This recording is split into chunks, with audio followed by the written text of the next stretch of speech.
મહેસાણા તરફ વાળીનાથ મંદિર પરિસરમાં હાલમાં વિશેષ આયોજન મંદિર પરિસર દ્વારા કરવામાં આવ્યું છે। તે દરમિયાન આરોગ્ય તંત્ર પણ ખડે પગે છે। હાલમાં આરોગ્યના જુદા જુદા કેમ્પો સમગ્ર સભા મંડપમાં યોજવામાં આવી રહ્યા છે, જેમાં એક નાની સરખી હોસ્પિટલ પણ ખડી કરવામાં આવી છે।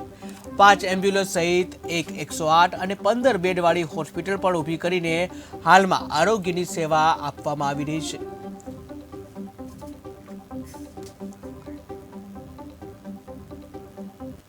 આ પ્રોગ્રામ 16 થી 22 ફેબ્રુઆરી સુધીનો છે। એમાં અમારા મુખ્ય જિલ્લા આરોગ્ય અધિકારી ડૉક્ટર સાહેબના તથા રાજુભાઈ THO વિસનગર એમના માર્ગદર્શન હેઠળ અમે અઠવાડિયા પહેલાંથી જ બધું પ્લાનિંગ કરી દીધેલું છે।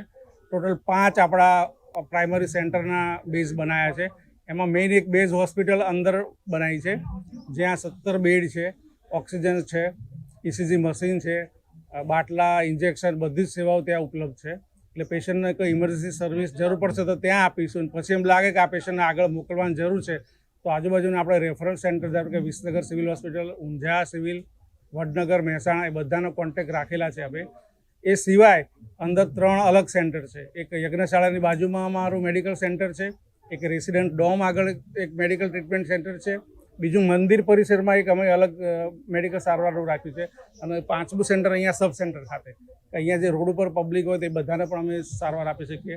આ બધા જ સેન્ટરો અમે 24 કલાક દિવસ રાત અલગ અલગ સ્ટાફની એરેન્જમેન્ટ કરીને બધાની ડ્યુટી ગોઠવેલી। હા, તો અમારી જોડે હાલ અમે દિવસે 5 એમ્બ્યુલન્સ, રાત્રે 4 એમ્બ્યુલન્સ, એવી રીતે 9 એમ્બ્યુલન્સ અમારી છે, સતત અહીંયા જ રાખીએ છીએ 24 કલાક માટે, અને એક 108 પણ અહીંયા મૂકેલી છે। એટલે આટલી એમ્બ્યુલન્સમાંથી ઇનફ છે કે અમે ગમે ત્યારે પેશન્ટને શિફ્ટ કરી શકીએ।